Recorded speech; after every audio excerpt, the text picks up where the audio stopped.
Bom dia, boa tarde, boa noite, meus lindos! Vamos lá, nós vamos conversar um pouquinho mais agora sobre ecologia, já entrando um pouco na parte teórica do estudo da ecologia, gente. Hoje nós vamos ver um pouquinho do que são as cadeias alimentares, né?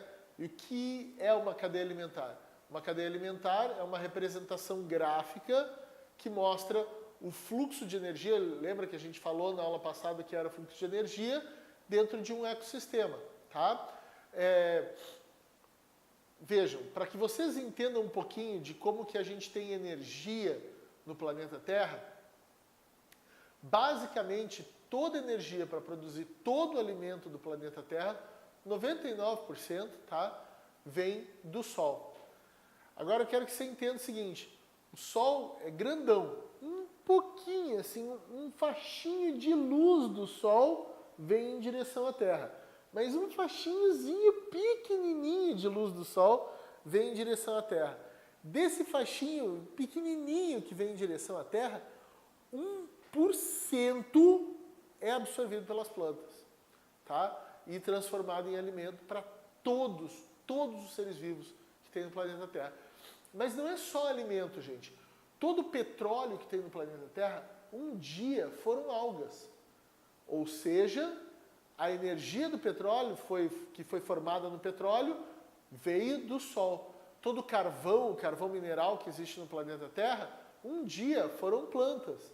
Ou seja, toda a energia vinda do carvão mineral veio do Sol. Tá? Então o Sol, ele é a nossa principal fonte de energia.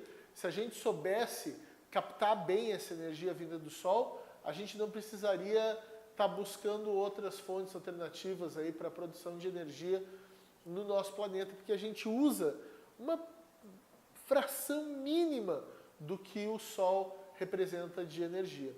Esses organismos que produzem, que pegam energia solar e produzem alimento, né, basicamente a grande maioria deles fazendo fotossíntese, né, na fotossíntese o que acontece? O ser vivo pega a energia do Sol e produz açúcar. Olha que coisa doida! Eles conseguem, esses seres vivos, pegar ar, água e produzir com isso todo o açúcar que vai virar proteína, que vai virar gordura, que vai virar todos os alimentos que nós comemos e ainda todo o oxigênio que nós respiramos. Isso é uma reação química mágica chamada fotossíntese e ela é feita pelos produtores.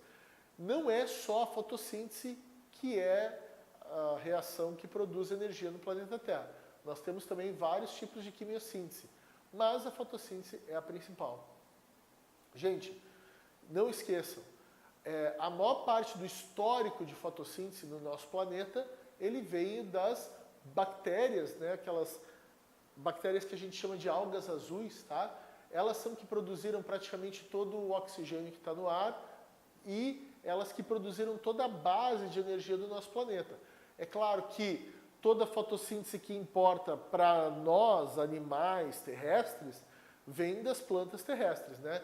Nós comemos basicamente a energia produzida pelas plantas terrestres.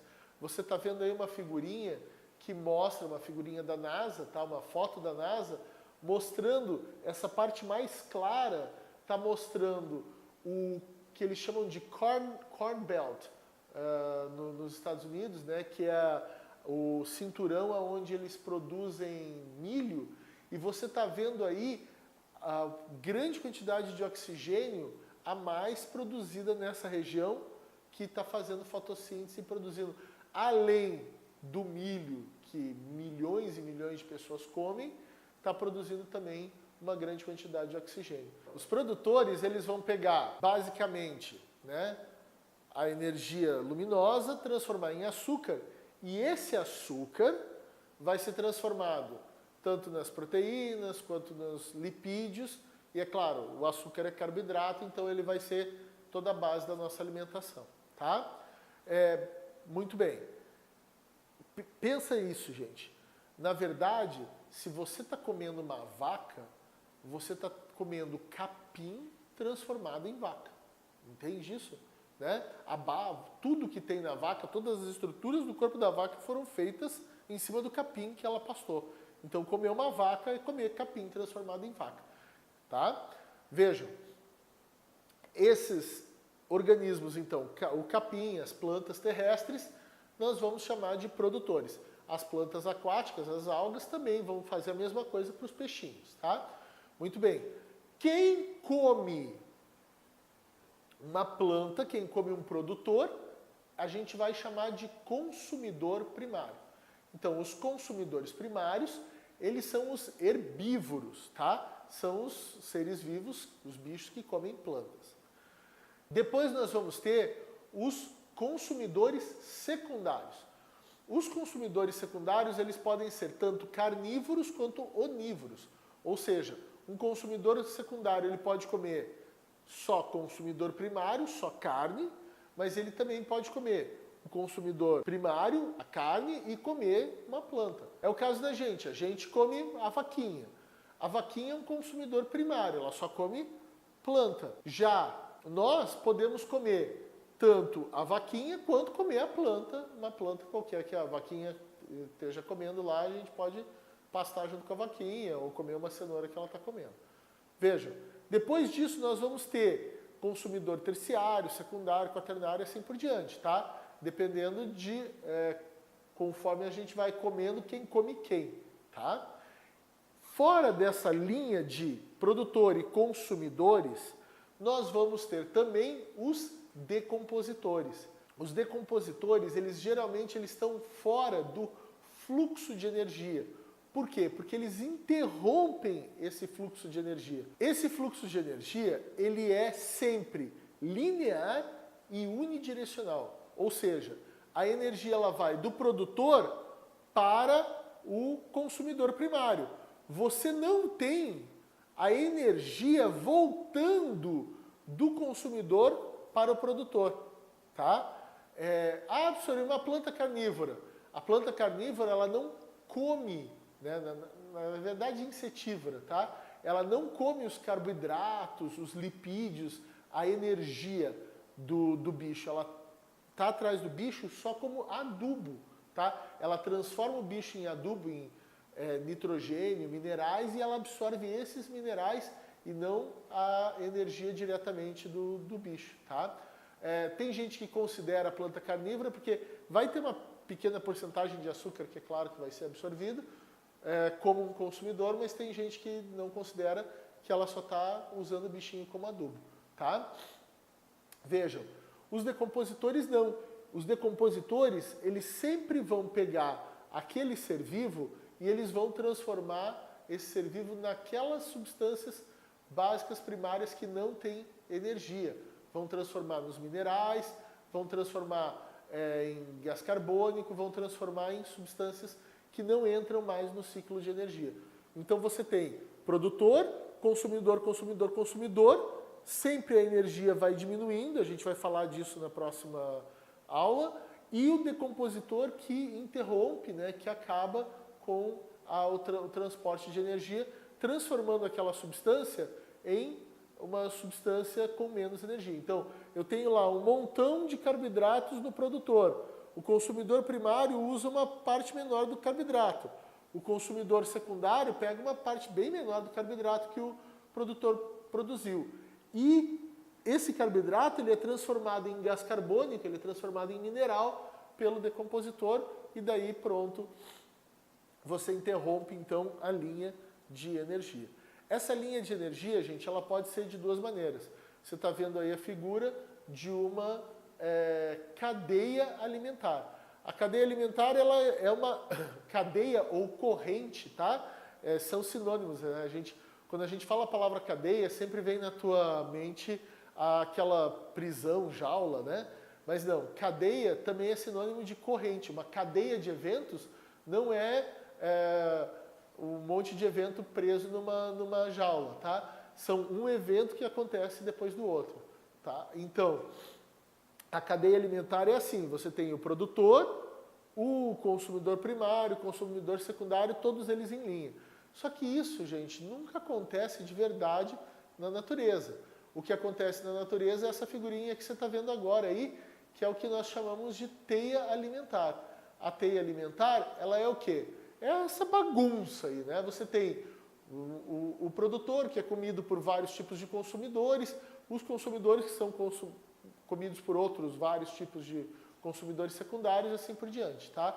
Então você tem, na natureza de verdade, o que acontece é essa bagunça que a gente chama de teia alimentar, essa coisa mais complexa, tá? Onde você vai ter o quê? E aí eu preciso que você entenda. Você retira um elemento dessa teia, você vai ter um desequilíbrio, tá? Então, é muito importante você entender isso. Se você retira um elemento da teia, você vai ter um desequilíbrio. Eu vou dar um exemplo para vocês. Imagine um ambiente onde a gente tenha capins, ratos e serpentes, certo? Você olha essa ilha e você tem a tendência a pensar assim, serpente é um bicho do mal e tal, a serpente está prejudicando essa ilha aqui, eu vou fazer o seguinte, eu vou tirar as serpentes dessa ilha. Você vai lá e tira todas as serpentes da ilha.